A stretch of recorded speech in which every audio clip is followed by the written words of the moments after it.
Sir सबसे पहले आपका परिचय, आपका पूरा नाम। मेरा पूरा नाम राहुल विजय देशपांडे है। राहुल जी, बात करें आज मी वसंत राव फिल्म बन के तैयार है। हाँ। और आपका किरदार और किस तरह की मूवी है ये बताना चाहिए। तो ये मेरे दादाजी डॉक्टर वसंतराव देशपांडे जो बहुत बड़े शास्त्रीय गायक थे, उनके लाइफ पे जीवन पे आधारित है और ये उनका बायोपिक है। तो मैंने उनकी भूमिका निभाने की कोशिश की। कितना प्राउड फील करते हैं इस चीज़ को लेकर कि एक दादा की पोता जो है दादा की भूमिका निभा रहा है, कितना प्राउड फील कर रहे हैं इस चीज़ को लेकर। बहुत ज़्यादा प्राउड और मुझको अभिमान है कि मैं ये कर सकता हूँ और ये इसका पूरा श्रेय मैं इस फिल्म के जो दिग्दर्शक हैं निपुण धर्माधिकारी उनको देना चाहता हूँ, क्योंकि मैं बहरहाल मैं एक क्लासिकल सिंगर हूँ और बहुत सालों से मैं क्लासिकल गा रहा हूँ, पर पिछले 10-12 सालों से जो मराठी संगीत नाटक है जो बहुत बड़ी धरोहर है हमारे मराठी म्यूज़िक जगत में, तो मैं उसको मैंने बहुत रिवाइव किया। मैंने 450 शोज़ किए उसके, और उसके बाद ये फिल्म मैंने की है। तो I think it's a natural progression from theatre to the silver screen.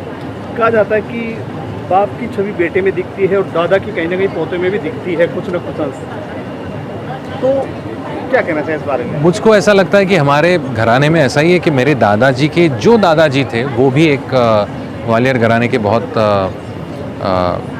अच्छे गायक थे, और उनके पिताजी उन्होंने नहीं गाया, पर मेरे पिताजी नहीं गाते, और मेरे दादाजी के बाद मैं अभी गाने लगा हूँ। तो ऐसा हाँ, तो ऐसा कहते हैं कि इट स्किप्स अ जनरेशन। सो मुझको ऐसा लगता है कि I am very very fortunate. मैं खुद को बहुत फॉर्चुनेट समझता हूँ कि मैं गा सकता हूँ। मैं ये एक जिसको मेरी मन से दी गई हुई एक श्रद्धांजलि समझता हूँ कि मेरे दादाजी का जो लाइफ था, पब्लिक लाइफ था, वो it started from when he was 47 years old and he passed away when he was 60।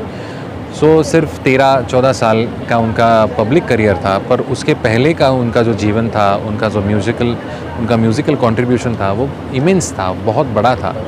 तो मुझको ऐसा लगता है कि वो लोगों के सामने लाने का मैंने ये प्रयास किया है। सर, एक तरह से इसको फिल्म ने कह के बायोग्राफी है, और दो चीज़ें हैं। पहली बात, आप एक्ट कर रहे हैं। सेकंड थिंग कि संगीत को बढ़ावा दे रहे हैं। बहुत कम लोगों को शायद ये चीज़ें जिसको नहीं पता है, नई पीढ़ी जो वेस्टर्न की तरफ भाग रहे हैं, हाँ। तो उनको भी एक पता लगेगा कि वसंत राव हाँ। म्यूजिक के बारे में, संगीत के बारे में क्या कहना है। मुझको ऐसा लगता है कि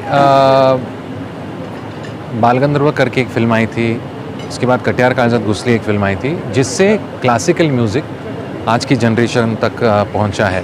और ये तीसरी फिल्म है मी वसंत राव, जिसे शास्त्रीय संगीत इन लोगों तक पहुंचेगा और बहुत अच्छी तरीके से पहुंचेगा। सो इसका कंट्रीब्यूशन मैं बहुत मानता हूं, क्योंकि इसका जो म्यूज़िक है, इसका जो संगीत है, it's purely based on Indian classical music, and yet it is very very melodious, and उसका रिकॉल वैल्यू बहुत ज़्यादा है। तो आई एम होपिंग कि ये म्यूज़िक लॉन्च हाल ही में हुआ लास्ट वीक में। उसका जो फीडबैक आ रहा है वो इतना पॉजिटिव है कि इस फिल्म में 22 गाने हैं, और एक बार जो चालू होता है तो it takes around 1.5 hour to finish the entire album.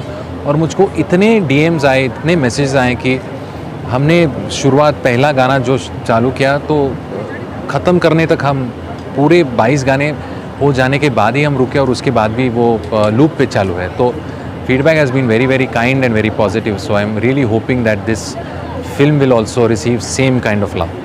आपको लगता है कि जो संगीत है, क्लासिकल है, हिंदुस्तान से ज़्यादा बाहर उसकी कदर है, मानते हैं इस चीज़ को आप? मुझको ऐसा नहीं लगता। मुझको ऐसा लगता है यहाँ पर जो है, सबकी तो बात नहीं करता मैं, बट जो दर्जा देना चाहिए वो दर्जा मिलता नहीं है sir. I am happy with whatever that recognition a classical artist gets. Because western की तरफ, मेरा कहने का मतलब ये है, लोग वेस्टर्न की तरफ भाग रहे हैं। नहीं, ये तो जो आप कह रहे हैं वो वेस्टर्न नहीं, वो पॉपुलर म्यूज़िक की तरफ ज़्यादा popular उनका कर रुझान सकते हैं। रहता है, क्योंकि पॉपुलर म्यूज़िक शुरुआत से पॉपुलर ही है। हम हिंदी फिल्म का संगीत कहें या पॉप म्यूज़िक कहें, इंग्लिश पॉप कहें, तो उसमें वैसे जिसको हम बीट्स कहेंगे या साउंड्स कहेंगे अलग अलग, जो आज की पीढ़ी को अट्रैक्ट करते हैं, तो उसमें होते हैं और उस तरीके से वो चीज़ क्रिएट होती है। So that's why you can not have a competition between music made for the masses and music made for the classes. Acting में कब से हैं आप? मैं पिछले 12 साल से संगीत नाटक में काम करता हूँ। ये मेरी दूसरी फिल्म है। एक्टिंग में दूसरी एक्टिंग फिल्म में। है। तो कितना मुश्किल था, क्योंकि एक दादा की छवि निभाना पोते के लिए, क्या क्या चीज़ें घर से आपको टिप्स मिली? मुझको ऐसा लगता पापा है ने क्या दिया आपको टिप्स में, ऐसे करना चाहिए दादा, ऐसे नहीं, थे? उनका तो खैर जो जीवन था, वो जो जैसे जीवन उन्होंने बिताया था, वो सब मेरी दादी थी। अब नहीं है अब वो नहीं है, पर मेरे पिताजी, मेरी माताजी, मेरी बुआ, उनके जो सब यू नो फ्रेंड्स थे, तो उनके ज़रिए मुझको बहुत कुछ सीखने को मिला। बहुत वो एज ए कैरेक्टर मेरे सामने बहुत transparently it came to me. और इस फिल्म में जो मैंने निभाने का प्रयास किया है, आई थिंक वो पूरा क्रेडिट मैं निपुण को दूंगा, जो दिग्दर्शक है इस फिल्म के, क्योंकि उसका स्क्रीन प्ले लेके उस स्क्रिप्टिंग से, डायलॉग से, हर सीन में, हर प्रसंग में जैसे मुझको खड़ा रहना था, जैसे मुझको जो भी मूवमेंट्स करने थे, so we had worked a lot together. So I think I stayed very very honest to that. क्या उम्मीदें हैं, आखिरी सवाल इस फिल्म से आपको? मुझको ऐसा लगता है कि अच्छी जो चीज़ है वो आपने रखनी चाहिए, उससे उम्मीदें नहीं रखनी चाहिए। मुझको ऐसा लगता है कि हमने बहुत एक अच्छा और ऑनेस्ट काम किया है, वो लोगों के सामने रखना, और उसके बाद लोगों ने उसका जो मूल्यमापन है वो उन पे है। पर मुझको ऐसा लगता है कि अगर ये चीज़ पहुँचे तो इससे क्लासिकल म्यूज़िक या अच्छे म्यूज़िक के बहुत अच्छे दिन आएंगे। आखिरी एक चीज़ पूछना चाह, जैसे कि अभी सब चीज़ें वर्ल्ड वाइड हो गई, पहले मराठी फिल्म महाराष्ट्र तक ही सीमित होती थी, अब कनाडा, यूके, हर कंट्री में देखी जाती है, ट्रांसलेट होती है, तो कितना बड़ा प्लेटफॉर्म हो चुका है अभी डिजिटल आने के बाद में? मुझको ऐसा लगता है कि ये फिल्म फेस्टिवल हमारी फिल्म इंटरनेशनल फिल्म फेस्टिवल जो गोवा में होता है, उसमें सिर्फ 2 फिल्में भारत से कंपटीशन के लिए सिलेक्ट होती है, उसमें से एक हमारी फिल्म थी इस साल।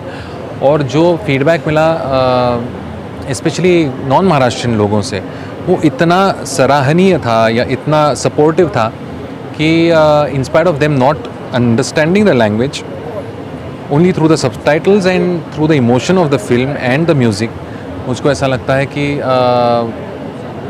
बहुत सराहना हुई और बहुत मन से और प्रेम से लोगों ने फीडबैक दिया। तो आई एम वेरी होपफुल कि ये म्यूज़िक जिसको अच्छा लगता है उसको ये फिल्म अच्छी लगेगी। Thank you sir. Thank you.